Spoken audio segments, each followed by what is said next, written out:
था कि जो मायोफाइब्रिल्स हैं उसके अंदर दो तरह की मायोफिलामेंट्स होती हैं, दैट इज एक्टिन और मायोसिन की फिलामेंट। तो वही लिखा हुआ है कि each myofibril has alternate dark and light bands on it. तो हमें पता है जो डार्क बैंड है वो मायोसिन की फिलामेंट की वजह से है और जो लाइट बैंड है वो एक्टिन की फिलामेंट की वजह से है। तो ये जो स्ट्राइटेड अपीयरेंस है वो हमें पता है ये जो डार्क बैंड और लाइट बैंड उसी की वजह से आता है। तो striated appearance is due to the distribution of two important proteins that is actin and myosin. तो ये दो प्रोटीन्स होते हैं, एक्टिन प्रोटीन और मायोसिन प्रोटीन। और ये जो प्रोटीन है उनकी स्ट्रक्चर किस तरह से अरेंज होती है, वो फिलामेंटस अरेंजमेंट होती है उनकी, एक रॉड जैसी स्ट्रक्चर की तरह उनकी जब अरेंजमेंट होती है तब उनको हम क्या बोलते हैं, फिलामेंट्स बोलते हैं। जो फिलामेंट्स एक्टिन प्रोटीन से बनी होती है उनको हम बोलते हैं एक्टिन फिलामेंट्स।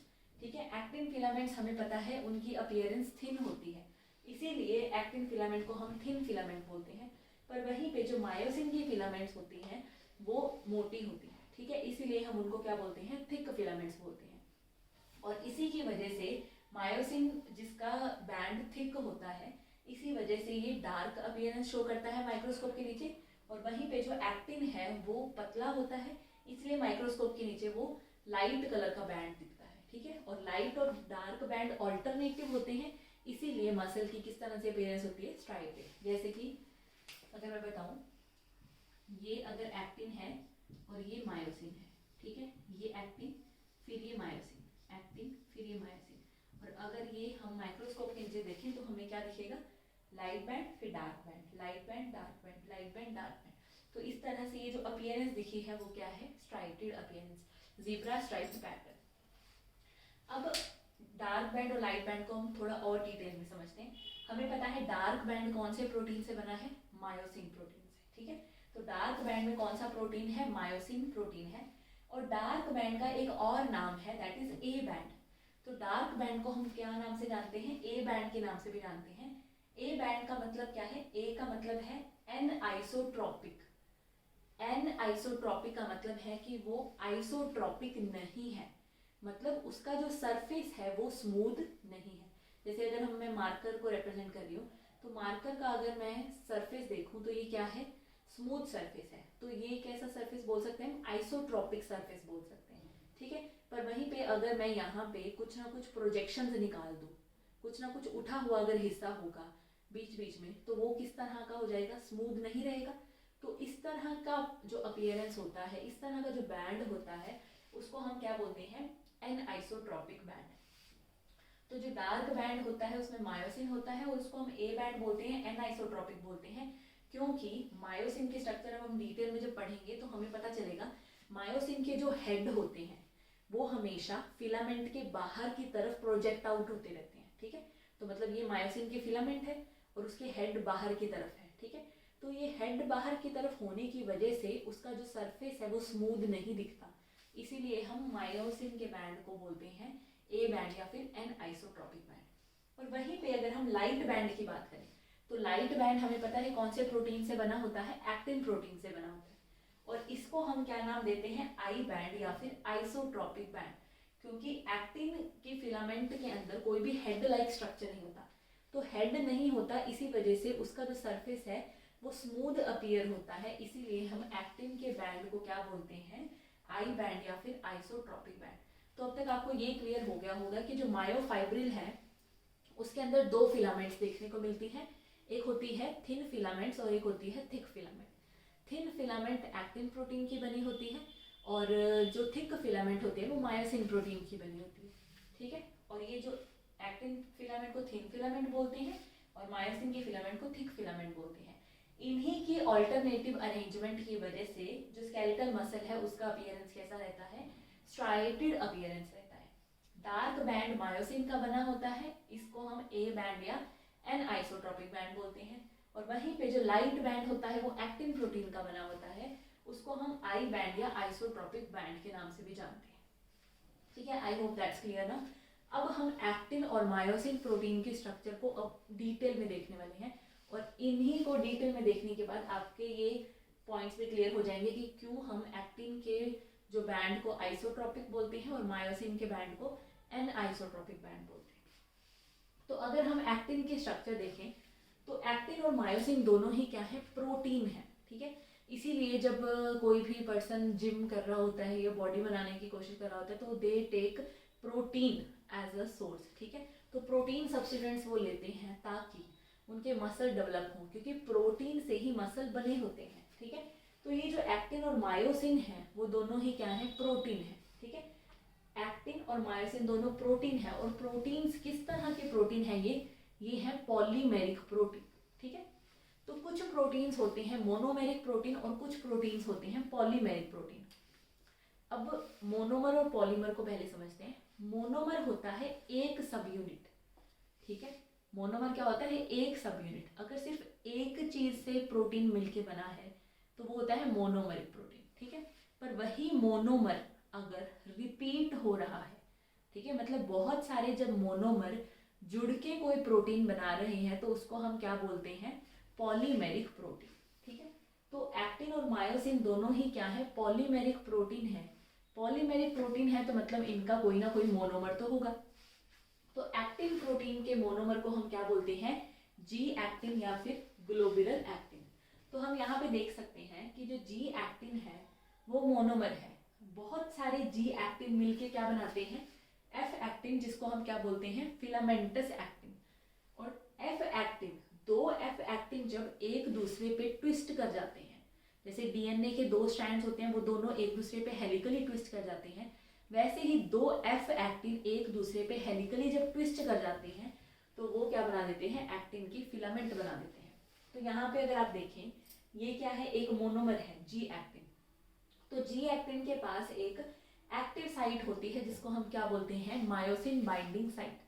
तो आगे जब हम पढ़ेंगे मसल के कॉन्ट्रैक्शन के बारे में तब हम वहाँ पढ़ेंगे कि जो मायोसिन है वो एक्टिन के साथ जुड़ता है, तब जाके दोनों क्या करते हैं, स्लाइड करते हैं और मसल क्या करता है, कॉन्ट्रैक्ट करता है, ठीक है।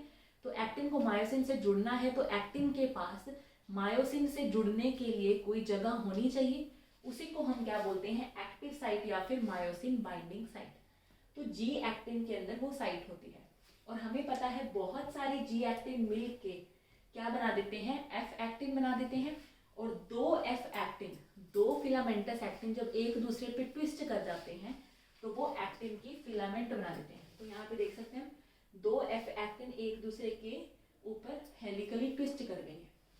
अब उसके अलावा हम स्ट्रक्चर में देख सकते हैं जी एक्टिन है, बहुत सारे जी एक्टिन ने मिलके एफ एक्टिन बनाया, और दो एफ एक्टिन जब एक दूसरे पे ट्विस्ट कर गए तो उन्होंने एक्टिन की फिलामेंट बना ली। उसके अलावा हम देख सकते हैं यहाँ पे दो और प्रोटीन्स प्रेजेंट होते हैं, that is tropomyosin and troponin.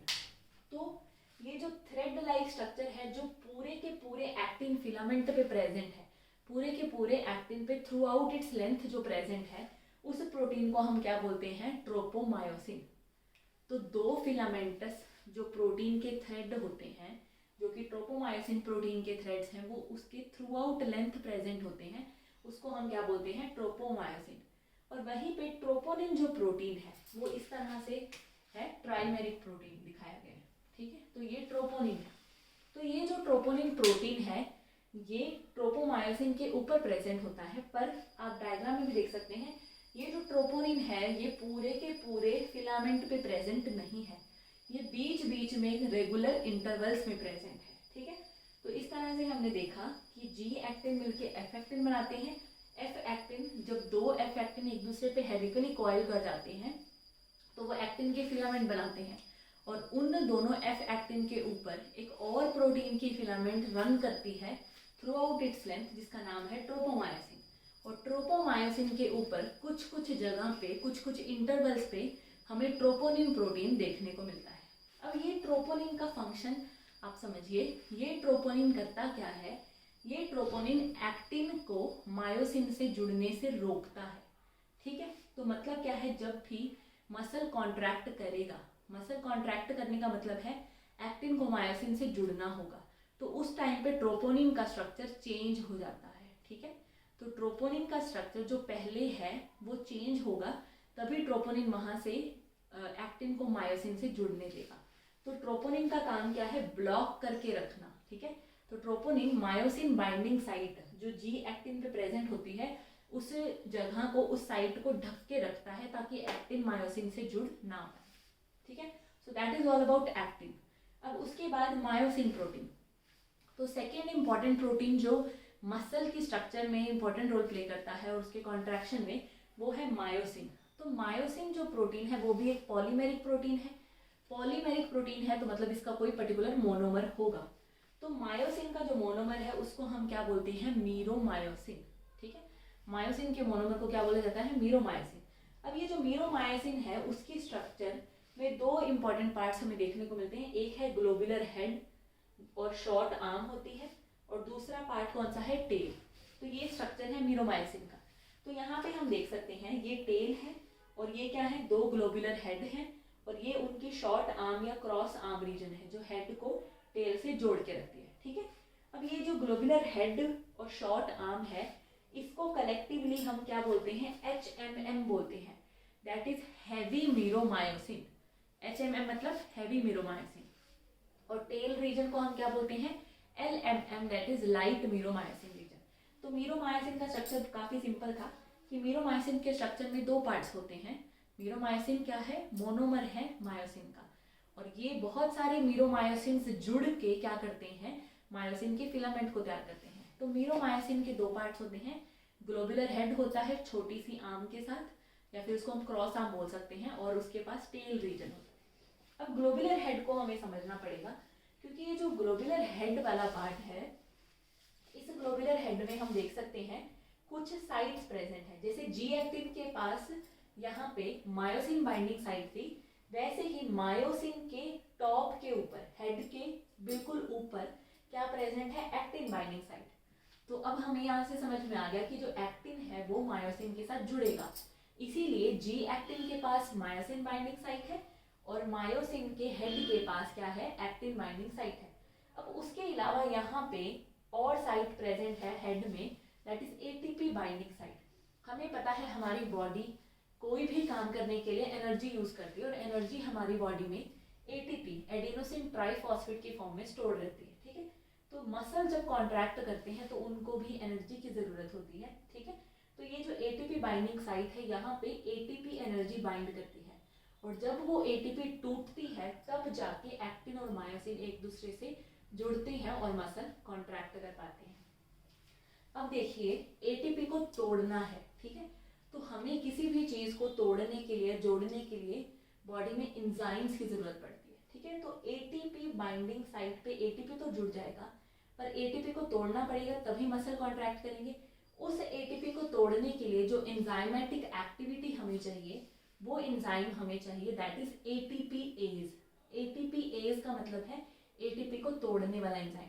तो ये जो ग्लोबुलर हेड है, ये ग्लोबुलर हेड के पास ही एटीपीएज एंजाइमेटिक एक्टिविटी होती है, ठीक है। तो इसी वजह से ये जो ग्लोबुलर हेड है इसके पास एटीपीएज एंजाइम एक्टिविटी है, और ये एटीपी को तोड़ के एनर्जी प्रोड्यूस करवाता है, ठीक है।